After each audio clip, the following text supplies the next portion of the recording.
It has gradually become known over the past centuries that there is something questionable about the authenticity of William Shakespeare from Stratford, despite the academic community's resistance to this insight certainties to this day.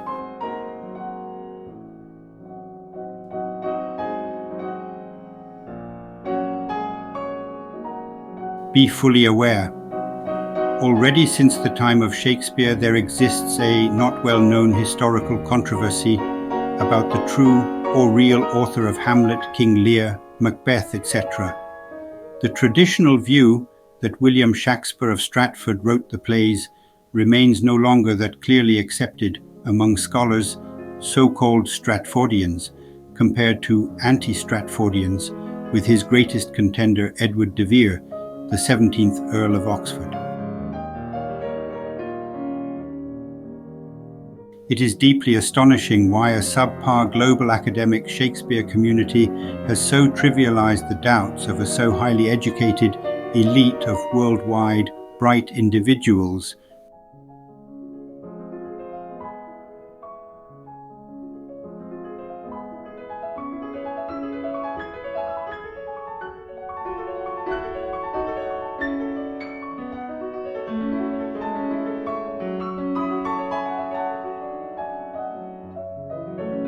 Such obviously justified doubts had to arise, since a court-supported rescue operation of the nationally threatened poet genius, Marlowe, involved a faked death, hoax 1, through a name exchange with a pen name of a living person, Shakespeare.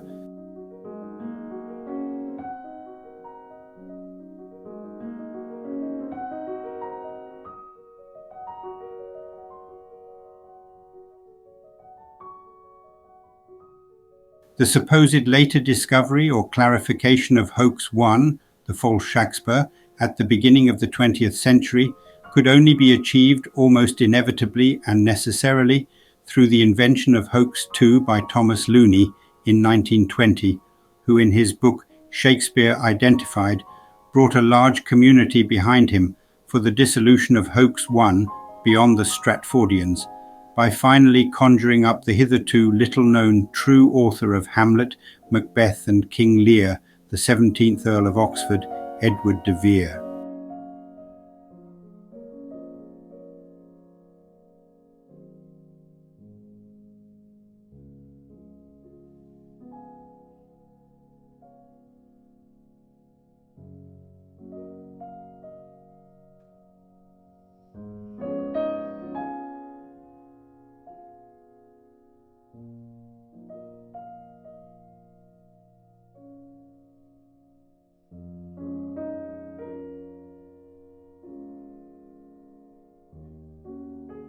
The Oxfordian theory of Shakespeare's authorship posits that Edward de Vere, the 17th Earl of Oxford, wrote the plays and poems traditionally attributed to William Shakespeare of Stratford-upon-Avon. The most significant message of this theory is the questioning of the traditional attribution of Shakespeare's works.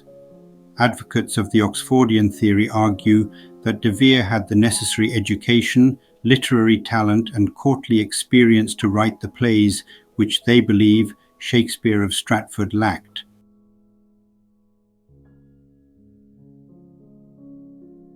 What are the primary reasons that the Oxford theory of Shakespearean authorship has not gained significant acceptance despite being proposed over a century ago?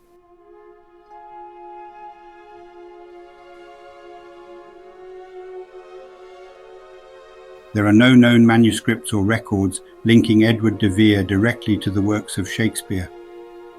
Edward de Vere died in 1604, but many of Shakespeare's most acclaimed works, including Macbeth, The Tempest, The Winter's Tale, were written and performed after this date. This chronological discrepancy poses an unsolvable problem for the Oxfordian theory.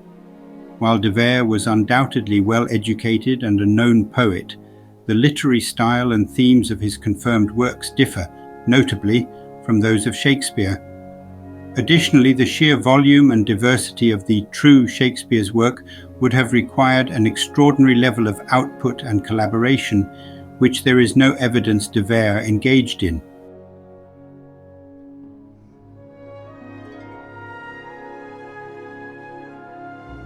We believe that the Marlowe authorship theory, considered superior to the Oxford theory in presenting you some significant arguments pointing to Marlowe as true Shakespeare,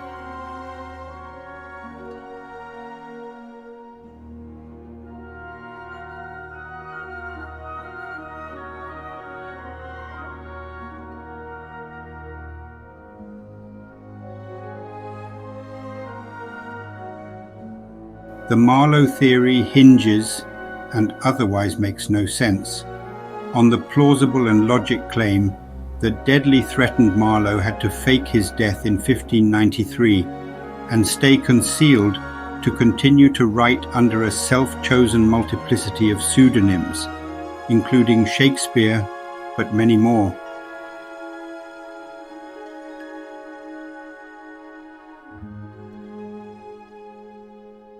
This bold claim aligns far better with the timeline of Shakespeare's work, which were written well into the early 17th century. In contrast, Edward de Vere died already in 1604.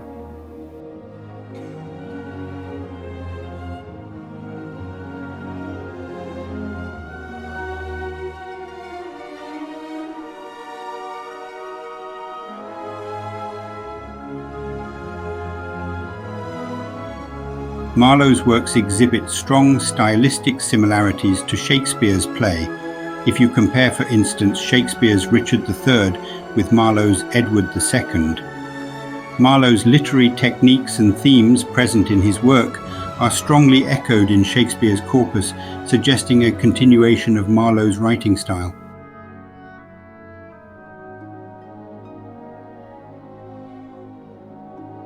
Be aware, Marlowe is credited with popularizing blank verse in English drama, a form that Shakespeare mastered. This direct influence provides a logic and plausible link between the two works of Marlowe and Shakespeare.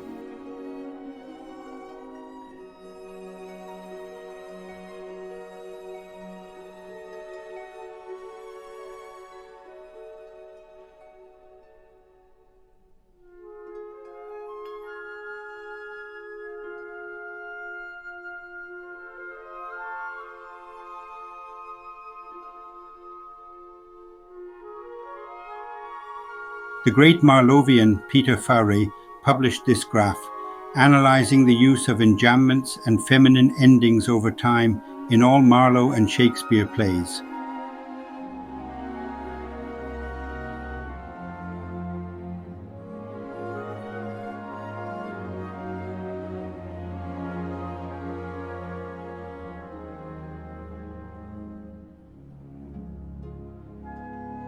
The idea offers an intriguing insight into the learning curve associated with these literary techniques. The only logical explanation is that Shakespeare's work evolved seamlessly and continuously from Marlowe's, suggesting that styles and techniques resulted from the same singular identity.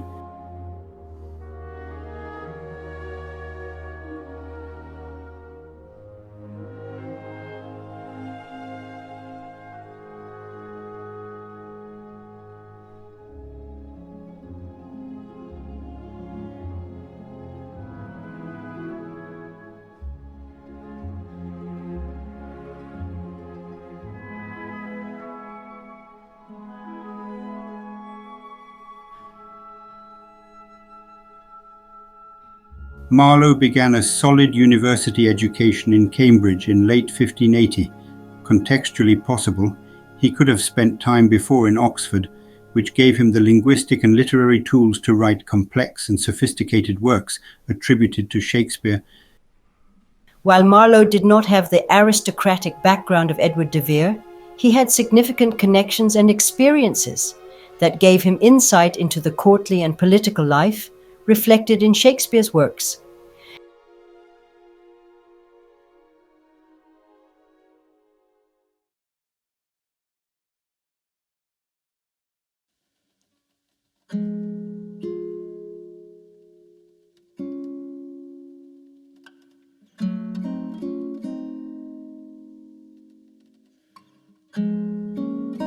reflect the following 4 estimated probabilities of Shakespeare.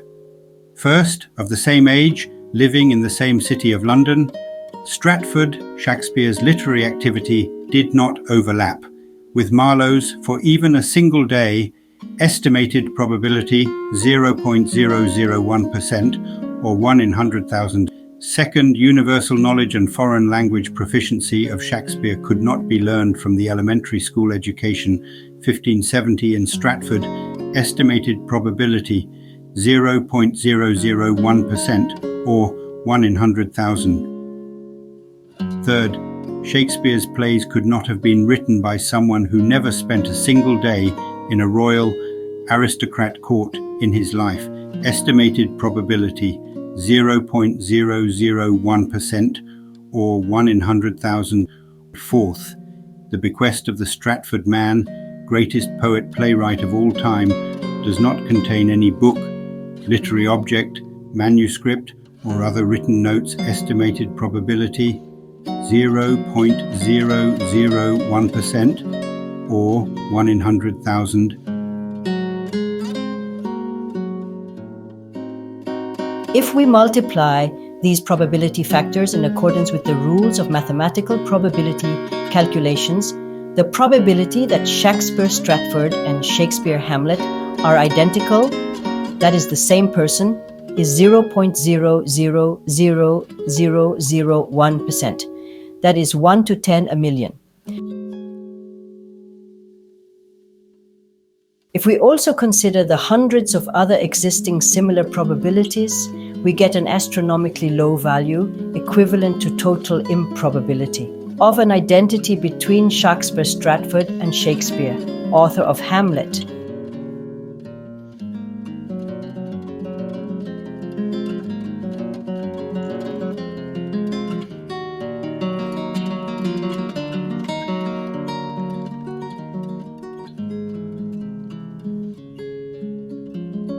Be acutely aware. The overall probability of these 4 conditions is infinite low, at 0.0000000000001%, 1 in 10 quadrillion. It implies that the traditional narrative of Stratford Shakespeare's authorship and life is impossible.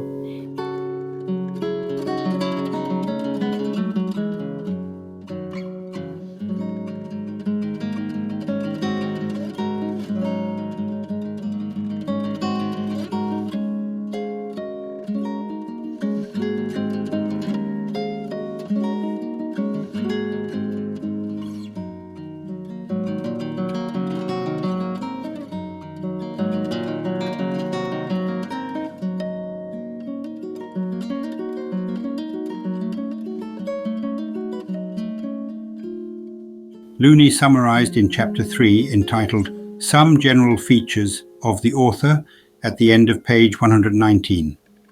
The 9 essential characteristics: the true Shakespeare. 1. A matured man of recognized genius. 2. Apparently eccentric and mysterious. 3. Of intense sensibility, a man, apart. 4. Unconventional. 5. Not adequately appreciated. 6. Of pronounced and literary tastes. 7. An enthusiast in the world of drama. 8. A lyric poet of recognized talent. 9. Of superior education, classical.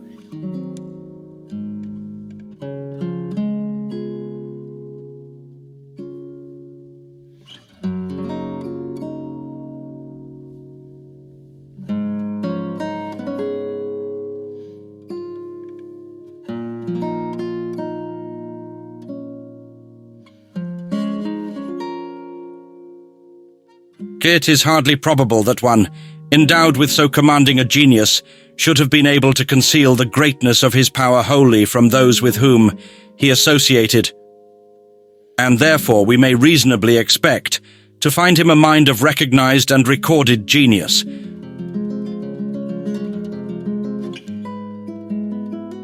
Marlowe was indeed recognized as a genius in his time, totally different to Edward de Vere. His plays such as Dr. Faustus, Tamburlaine and Edward II were highly influential and showcased his extreme dramatic playwright talent.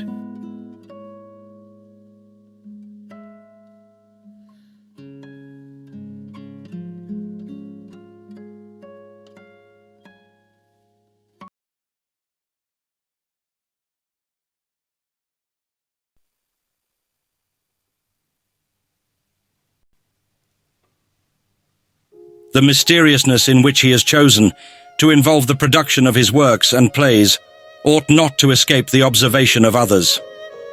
Consequently, he would appear to many something of the mysterious enigma he has proved to posterity.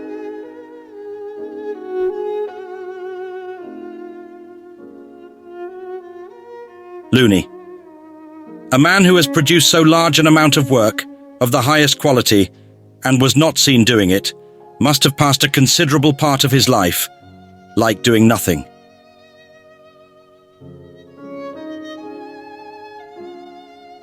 Looney. We are bound to recognize that the whole manner of his anonymity marks the writer as being, in a manner, something of an eccentric. His nature, his circumstances, probably both, were not normal.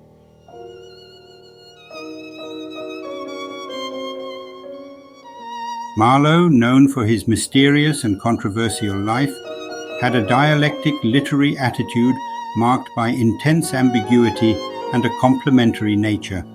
He faced accusations of atheism and espionage, and his untimely and violent death added to his aura of mystery and secrecy.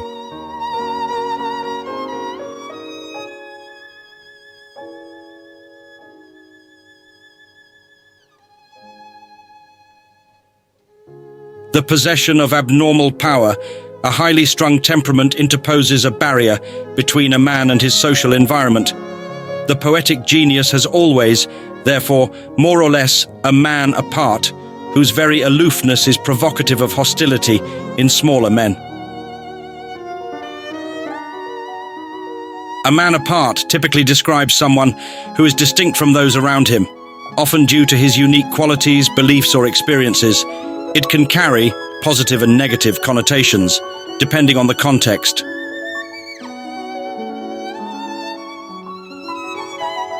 Marlowe's plays, more intense compared to Edward de Vere, delve deeper into the human condition, displaying intense sensitivity and emotion.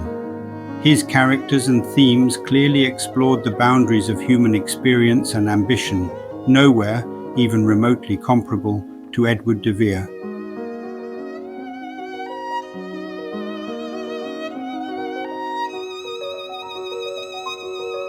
We find him giving vent to himself in acts and words which must have seemed extraordinary and inexplicable to other men.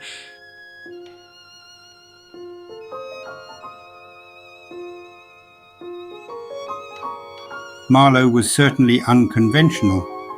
For his time, his works broke new ground in terms of themes and dramatic playwright techniques, which Edward de Vere completely lacked.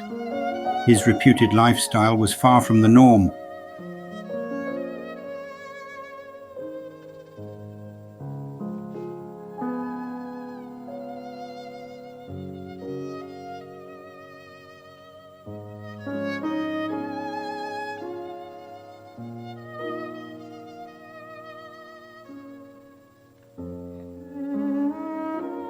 Looney. It is significant that during his lifetime the Stratford man was never acclaimed as a writer by his contemporaries. The great silence surrounding his supposed literary achievements is a glaring anomaly, suggesting that he was not recognized or appreciated as the true author of the plays bearing his name.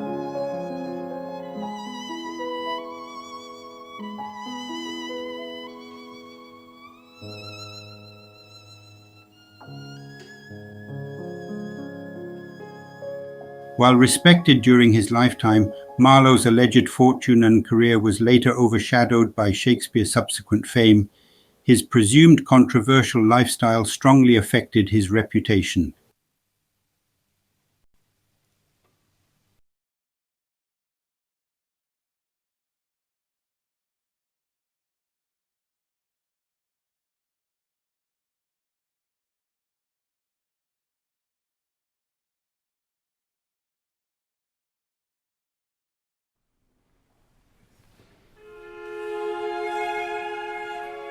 We are bound to assume that the writer was an Englishman with dominating literary tastes, to whom the classical literature of the world, the history of England of the Lancastrian and Yorkist, and Italian literature which form the staple materials of his work, were matters of absorbing interest.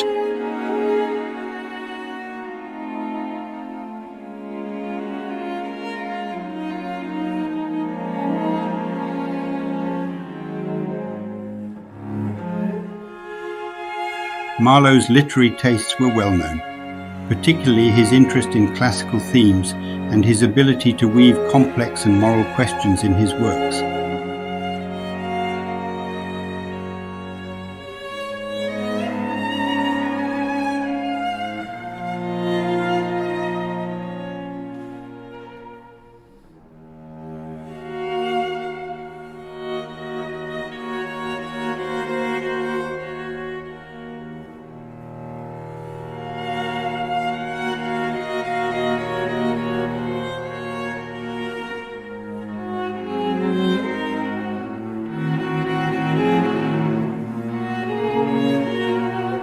Looney, the great mass of the literature he has given to the world, being in the form of dramas, that an intense, even passionate devotion to the special form of art in which his masterpieces are produced, is invariably characteristic of a genius.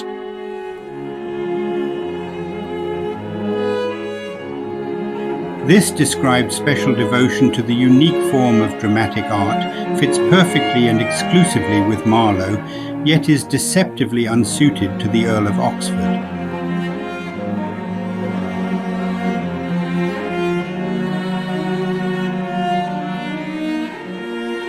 It is extremely improbable that his production of lyric verse was as completely concealed. He may have hidden lengthy poems like Venus and Adonis or Lucrece, or brought them out under a nom de plume.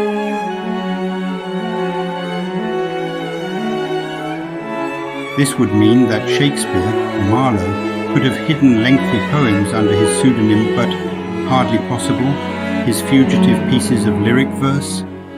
This devious judgment of Looney is difficult to assess logically.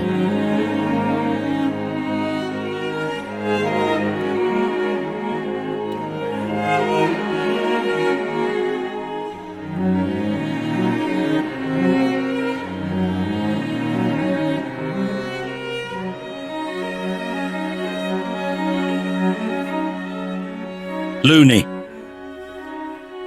In no matter has the hitherto accepted view of the authorship of the Shakespearean writing played such sad havoc with common sense as in the matter of the relationship of genius to learning. His is the learning, which belonged to a man who added to the advantages of a first-class education at the start. No ordinary theory of genius would account for the production of the plays otherwise.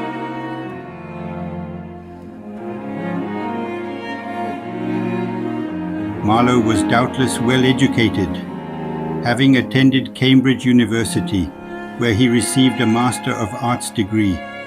His works display a profound knowledge of classical literature and themes.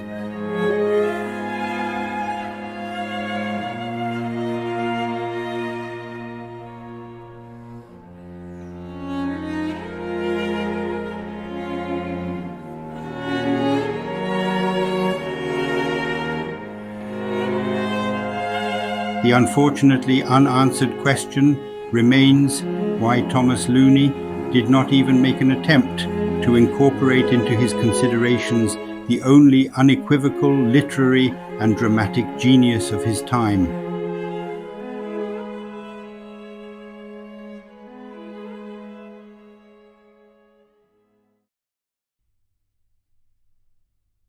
The most logical and probable answer is that Looney, like the intellectual academic mainstream of the world, up to now could not imagine the impossible, that a presumed killed poet was actually alive but had been forced to fake his death and conceal permanently his identity.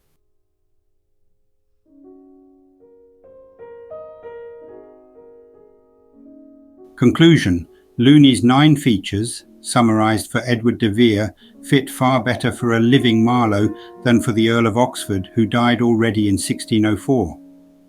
Unfortunately, the Stratfordian as well as the Oxfordian theory have to be regarded as 2 impressive conspirative hoaxes.